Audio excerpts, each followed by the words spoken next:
How's it going, nerds? I'm Talon from A Couple of Geeks, and you may be wondering, where is the couple of us today? Well, Alita is pulling camera duty, so that way I can talk about the subject that I think I know a little bit more than the two of us do, which is about Ghost in the Shell, which is why I'm wearing these suckers, because cyberpunk. Exactly. So, this is my review of Ghost in the Shell with Scarlet Johansson, the new movie that just released yesterday. Ghost in the Shell is a series that started out as a manga in Japan in 1989, written and penned by Shiro Masamune, and then had a animated release in 1995, followed by a anime series called Ghost in the Shell Standalone Complex that was released in 2004. Now, the series has been going on for a long time, and it's actually one of the most well-known anime series from Japan, barring like JoJo's Bizarre Adventure or Akira, or as most people know, most anime they start out with like Spirited Away and Hayao Miyazaki's work.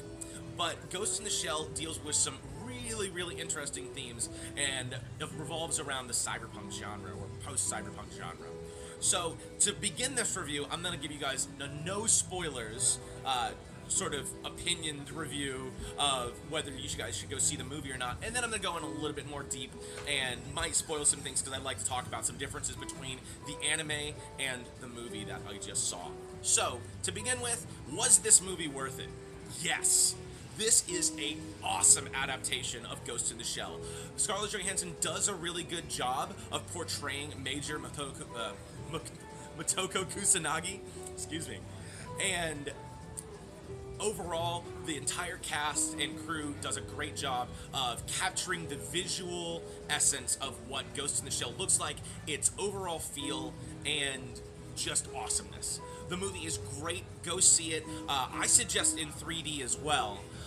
It's worth it, and it is, again, a really faithful adaptation, I will have to say, of the anime and the manga and the series to a live-action genre. That's my spoiler-free review. Now, let's get into a little bit more. Let's go a little deeper. So, from here on, there will be some spoilers. Spoiler alert! Spoiler alert! So, to begin with, there are some differences that you are going to notice if you're a fanboy of the series, like myself. Right off the bat, that you're going to notice. One of them is the Major's name. They're going to continually refer to the Major by a different name than what you're used to. It's part of the plot. I don't want to spoil that completely, but it is part of the plot. Get over it, okay?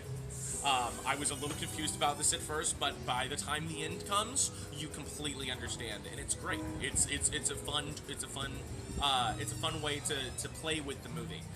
The major differences between the anime and the live-action film, I was very concerned when I saw the previews and them talking about the Major being the first full cyborg brain transplant, and that's not it. That's not the way it is in the anime and the series.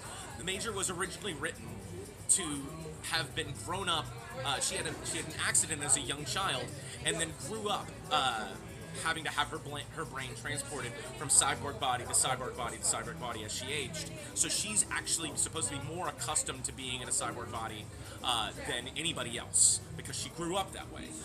In the movie, it is not that. She is, in the beginning, it's explained that she's had an accident, she was involved in a terrorist attack, and that all that survived was her brain, but they were able to transplant her brain completely into a full cyborg body. So, but she's the first of her kind.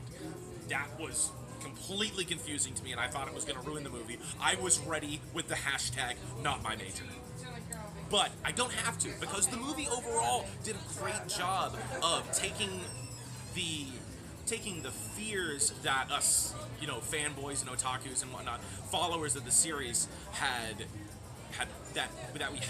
and really turning them on their head and saying, this is not necessarily what you thought it was going to be. We can take a series like this and do good things with it. So I really, really have to congratulate the writers and directors on this.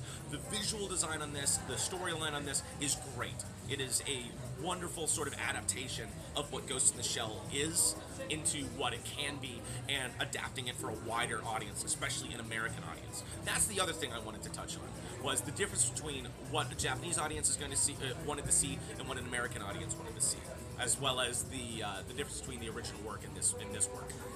Now, for a Japanese audience, you're obviously going to get a little fanboyism and stuff like that, a little fan service when it comes to having female characters on screen, and a lot of that is sort of toned down in this version, as well as a lot of Ghost in the Shell is actually about it's less an action flick and more of a, I put it, more of a cybernetic detective story that just happens to have some cool action and really cool setting of this, futuristic setting. In fact, in the movie, they just say in the future, but the original work said had a specific date that this was all going on in 2029, so not that far away. I don't think we're that close to cyborg bodies yet, but maybe some other things.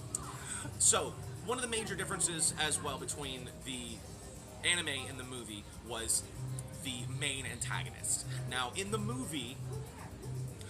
anime, the main antagonist was a hacker known only as the Puppet Master. And when you also find out about Project 2501 in the anime. Spoilers if you haven't seen either of them. It turns out to be an AI program that has gained sentience and then inhabits a cyborg body and tries to merge the program with the Major's mind to continue on his existence. Now, it gets a little deep and it's kind of difficult to explain, but if you really sort of do a deep dive into this, it actually starts to make a lot of sense, and it asks some questions about what is consciousness, really. Now, this movie does as well. You're going to notice some nods to other things, like the project name in this is 2571, in which I don't want to go and spoil too much for you because I'd like you to see the movie, but barring the end, I think it's a good way to sort of wrap everything up into a package that's easily digestible for American audiences. So overall, I'd like to say that I liked all of the characters. All of the actors and actresses did a great job portraying the characters. The guy that played Bato, oh my gosh, his name's escaping me. I don't know how to say his last name. Pilu, I can't remember his last name. Look him up on IMDb. His eyes are so beautiful. And then he gets those cyborg eyes and stuff. Bato is, dreamy eyes. He does a great job as playing one of the Major's main supporting members, Bato. You see Togusa, you see Ichikawa, Saito, if all for a moment. Also, Aramaki, complete badass. Absolutely. Just like he is in the anime. Maybe even more. So, I think the cast was great. The set direction was great. I don't have any really bad things to say about this movie. I think I only have two bad things to say about this movie. There was a part at the end where a matte shot wasn't really matched up very well.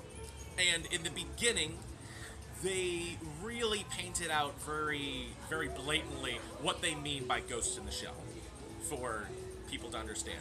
So, if anything, I'd say go see the movie. If you guys enjoyed the review, please comment, subscribe below. If you didn't enjoy the movie, please let us know. I want to have a discussion about it with you guys in the comments. So, again, thank you guys very much for watching my review. If you guys liked it, give us a thumbs up, like and follow us on Facebook. Be sure to subscribe here on YouTube, and we'll see you guys later. Take it easy, nerds.